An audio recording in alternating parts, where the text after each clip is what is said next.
I think the churches need to ask themselves how we as a church can do the work of an evangelist, not we as individuals alone, but the church itself.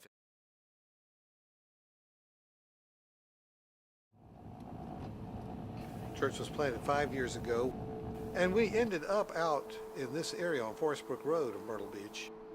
And this place where we're sitting right now was a Christian Missionary Alliance church. So we had to build an altar rail. We had to build an altar table. We had to rearrange some of the walls in the building to accommodate what we wanted to do ministry-wise. I actually never went to church. I wasn't brought up in church.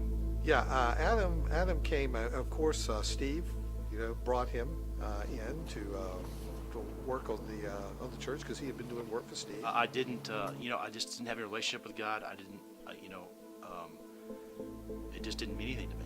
It had no meaning for me. Steve was consistently asking him to come to church and telling him that he needed something more in his life.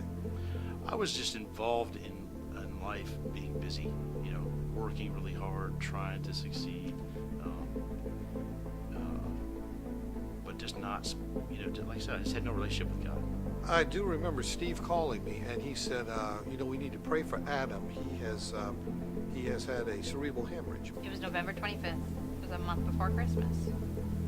Sunday after Thanksgiving. I had worked all day, come home, fire was rolling. Adam was home with the kids, and it seemed like everything was perfect. I stood up, had a very strange headache, and very quickly, ended up on the floor looking at the tile. The first thing that we heard about Adam after he got down to Charleston was that he had next to no chance to survive. And I think Steve, if he didn't call or text every day, if not multiple times a day. At that time, I did what we typically do, and that's calling our prayer warriors.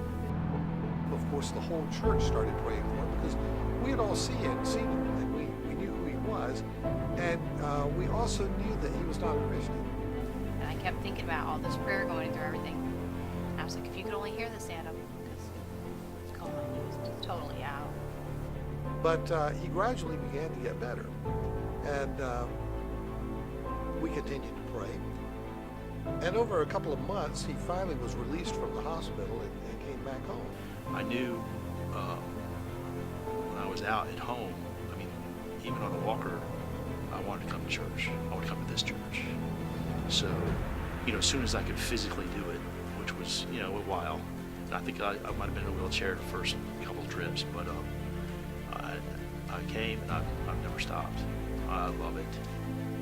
This is something that we were able to see that God had done, and it was God himself that did this and brought Adam around, and the people who had the great privilege of co-working with God and bringing Adam into the church and into the faith.